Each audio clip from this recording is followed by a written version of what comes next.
আমরা যদি মডেলে যাই, সো আমাকে গ্রিড নাম্বার 4 এ যেতে হবে। সো গ্রিড নাম্বার 4 এ গিয়ে আমরা so elevation grid number 4। So এখানে আমরা আমাদের স্টেয়ার বিমগুলোতে আমরা স্টেয়ার লোডগুলো অ্যাপ্লাই করে দিতে পারবো। সো তার আগে আমি একটা লোড কেস ডিফাইন করে নিব। সো ডিফাইন লোড প্যাটার্নস, এখানে গিয়ে আমি একটা স্টেয়ার লোড হিসেবে একটা লোড কেস ডিফাইন করে নিব, সুপার ডেড। সো অ্যাড দিয়ে সো আমরা আমাদের এই স্টেয়ার বিমগুলোতে আমাদের স্টেয়ার লোডগুলো, স্টেয়ারের ডেড লোডগুলো আমরা প্রথমে অ্যাসাইন করব। ফ্রেমে গিয়ে ডিস্ট্রিবিউটেড স্টেয়ার। তো স্টেয়ারে আমাদের ডেড লোড কত ছিল? সো আমাদের ডেড লোড ছিল 0.24 কিপ পার ফিট। সেটা আমি 0.24 দিব, দিয়ে ওকে দিব। প্লাস আমাদের ডেড লোড প্লাস কিন্তু আমাদের লাইভ লোডও অ্যাসাইন করতে হবে। সো আবার আমি প্রিভিয়াস সিলেকশন দিয়ে বা প্রত্যেকটা স্টেয়ার বিম যদি সিলেক্ট করে আমি assign frame loads distributed, so এখানে আমি লাইভে আমার লাইভ লোডটা অ্যাপ্লাই করে দেব। আমার লাইভ লোড ছিল 0.16।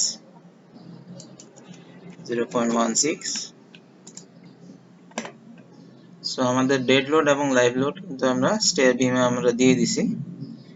আর আরেকটা জিনিস খেয়াল রাখতে হবে, আমাদের কিন্তু এই প্রত্যেকটা বিমই কিন্তু ওয়াল লোড ক্যারি করবে। সো যেহেতু 5 ফিট পর পর আমাদের বিম আছে, তার মানে আমাদের 5 ফিট হাইটের ওয়ালের লোডটা ক্যারি করবে। সো আমরা যদি 5 ইঞ্চি ওয়ালের কথা চিন্তা করি, তাহলে প্রত্যেকটা বিমে আমাদের 0.25 ফিটের মতো ওয়াল লোড ক্যারি করবে। সো আমরা রুফ বাদে যতগুলো বিম আছে সবগুলা সিলেক্ট করে অ্যাসাইনে গিয়ে ফ্রেম লোডস ডিস্ট্রিবিউটেড ওয়াল লোড, তো 0.25 কিপ পার ফিট ওয়াল লোড আমরা অ্যাসাইন করে দেব। সো আমরা আবার প্ল্যানে চলে যেতে পারি, প্ল্যানে রুফে। সো আমাদের এই পাশের সাপোর্টগুলোতে কিন্তু সব লোড অ্যাপ্লাই করা হয়ে গেছে, কিন্তু এই পাশের গুলোতে আমরা এখন অ্যাপ্লাই করতে হবে। সো গ্রিড নাম্বার 2 তে যাব আমরা।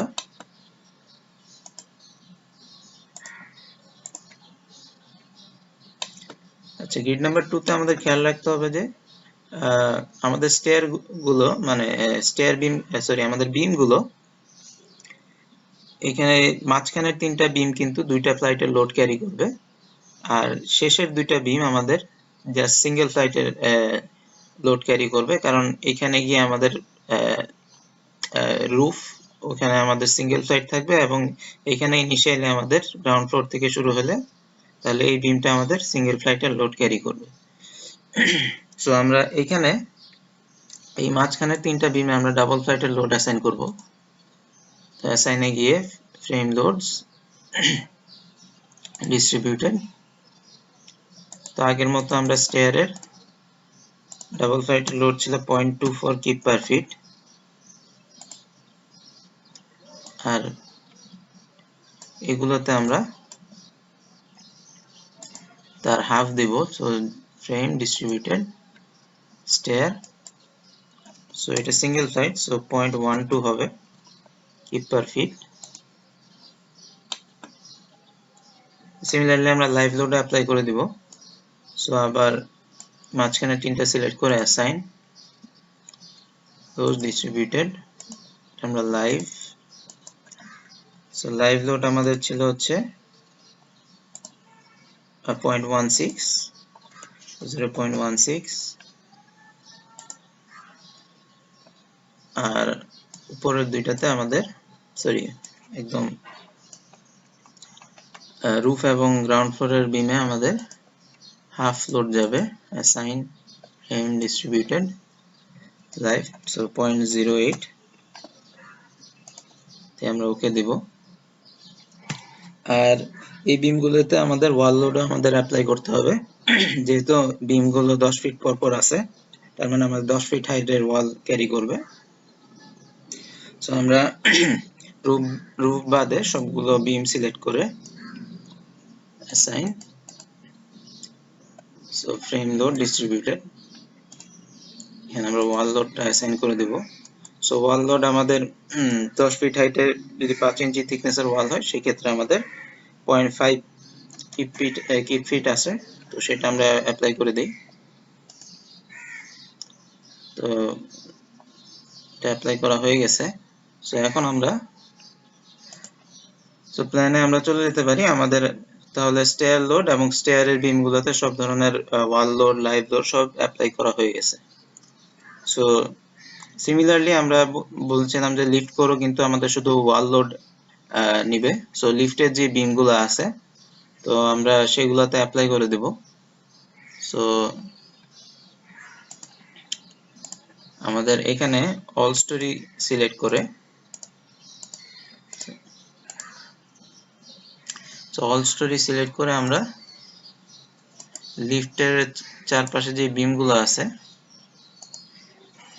এগুলো প্রত্যেকটাতে আমরা 10 ফিট হাইটের ওয়ালের যে লোডটা আমরা আসে 0.5 ফিট, তো সেটা আমরা অ্যাপ্লাই করে দেব। আমাদের রুফে লোড আসবে, কারণ আমরা জানি যে লিফটের জন্য রুফে একটা এক্সটেন্ডেড পোর্শন থাকে, হাউস থাকে, যেখানে আমাদের মেশিনারিজ থাকে। সো সব ফ্লোরে আমাদের এই লোডটা অ্যাপ্লাই করতে হবে। সো আমরা সিলেক্ট করে অ্যাসাইনে গিয়ে সো ডিস্ট্রিবিউটেড, সো আমাদের 0.5 কিপ পার ফিট আমরা অ্যাসাইন করে দেব। তাহলে আমাদের লিফট কোর এবং স্টেয়ার কেসের লোড কিন্তু অ্যাসাইন করা হয়ে গেছে। সো আমি আরো কিছু অ্যাডিশনাল জিনিস নিয়ে কথা বলবো। সো প্রথমত হচ্ছে কি, আমাদের যে ক্যান্টিলিভার বিম স্ল্যাবগুলো আছে সেগুলোর থিকনেস কিন্তু আমরা ফ্লোরের যে অন্য স্ল্যাব আছে সেগুলো সমান ধরেছিলাম, কিন্তু আমরা জানি যে আমাদের এই টেবিলে কিন্তু ক্যান্টিলিভার স্ল্যাবের জন্য মিনিমাম থিকনেসের ফর্মুলা দেয়া আছে, তো সেটা ফলো করে কিন্তু আমরা আমাদের থিকনেসটা ডিসাইড করতে পারি। সো L/10 যেটা আছে, কারণ আমাদের one way slab cantilever, so এটা L/10 ফর্মুলা হিসেবে আমরা থিকনেস গুলো ক্যালকুলেট করতে পারি। সো সেই থিকনেস গুলো কিন্তু আমি এখানে অলরেডি ক্যালকুলেট করে রাখছি। সো ব্যালকনির জন্য আমাদের ইফেক্টিভ স্প্যান ছিল 6 ফিট। সো আমরা প্ল্যানে যদি দেখি, সো আমাদের ব্যালকনির যে ইফেক্টিভ স্প্যান ছিল, ইফেক্টিভ লেংথ বা স্প্যান যেটা বলি, সেটা আমাদের 6 ফিট ছিল। তো সেটা আমাদের L/10 ফর্মুলাতে যদি বসাই দিই, আমাদের 6 ফিট মানে 72 ইঞ্চি। তো সেটা 72 ইঞ্চি ডিভাইডেড বাই 10 আমাদের 7.2 ইঞ্চি আসে, সেটা আমি রাউন্ড অফ করে 7.5 ইঞ্চি ধরে নিয়েছি। সিমিলারলি আমাদের সানশেডের জন্য 3 ফিট ছিল আমাদের ইফেক্টিভ স্প্যান, তো সেটা আমি জাস্ট বসাই দিলে আমাদের 3.6 ইঞ্চি আসে, সেটা আমি রাউন্ড অফ করে 4 ইঞ্চি ধরে নিয়েছি। সো এই দুটো জিনিস আমাদের মডেলে আমরা মডিফাই করে দিতে পারি ইজিলি। সো ডিফাইনে গিয়ে আমরা সেকশন প্রপার্টিজ, আমরা যে স্ল্যাব সেকশনগুলো ডিফাইন করছিলাম ব্যালকনির জন্য, আমরা জাস্ট থিকনেসটা মডিফাই করে দিব। সো এখানে 4 ইঞ্চি ধরা হয়েছে, সেটা আমি 7.5 ইঞ্চি করে দিব। আর সানশেড আমাদের 4 ইঞ্চি ছিল, তো আমাদের আর মডিফাই করতে হবে না। ওকে দিয়ে বের হয়ে আসি। আর আমাদের কোডের কিছু জিনিস আমাদের মেনশন করা হয়নি আগে, তো সেটা আমরা একটু দেখবো আজকে। সো আমাদের যে বিএনবিসি 1993 তে কোডের লাইভ লোড, মিনিমাম লাইভ লোডের কথা বলা আছে। সো আমাদের রেসিডেন্সিয়াল বিল্ডিং এর জন্য, যদি ফ্ল্যাট এবং অ্যাপার্টমেন্ট বিল্ডিং হয় বা হোস্টেল হয়, সেক্ষেত্রে আমাদের ব্যালকনির লোড বলা আছে, তো সেটা আমাদের 3 কিলোনিউটন পার মিটার স্কোয়ার। তো 3 কিলোনিউটন পার মিটার স্কোয়ার মানে হচ্ছে 60 পিএসএফ এর সমান অ্যাপ্রক্সিমেটলি। তো সেটা আমরা আমাদের ব্যালকনিতে অ্যাপ্লাই করে দেব। সো আমরা জাস্ট মডেলে গিয়ে আমাদের সিলেক্ট প্রপার্টিজে গিয়ে আমরা স্ল্যাব সেকশন ব্যালকনি সিলেক্ট করে দেব। ব্যালকনি আমাদের এখানে সবগুলোই সিলেক্ট হয়ে গেছে 4টা, কিন্তু জাস্ট আমরা জানি যে উপরের যে স্ল্যাবটা ওটা জাস্ট রুফ স্ল্যাব হিসাবে ধরা হচ্ছে। সো ওখানে আমাদের ব্যালকনির কোনো লোড যাবে না।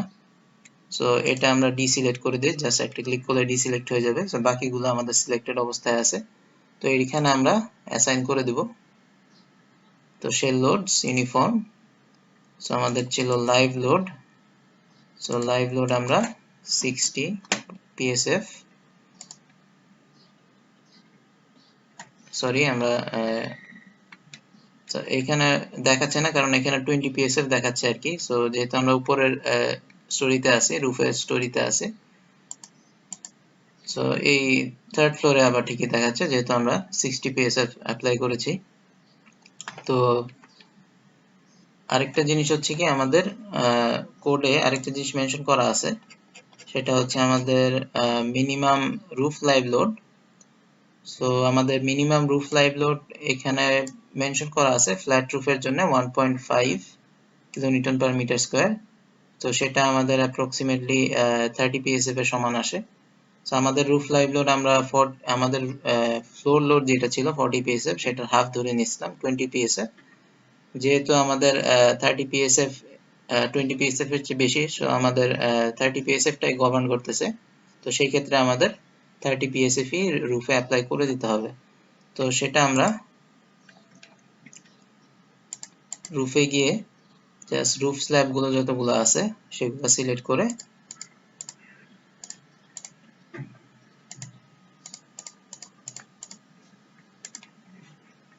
তো যতগুলো রুফ স্ল্যাব আছে আমরা সেটা অ্যাসাইন করে দিব live load shell load uniform, সেটা আমাদের 30 psf আমরা অ্যাসাইন করে দেব।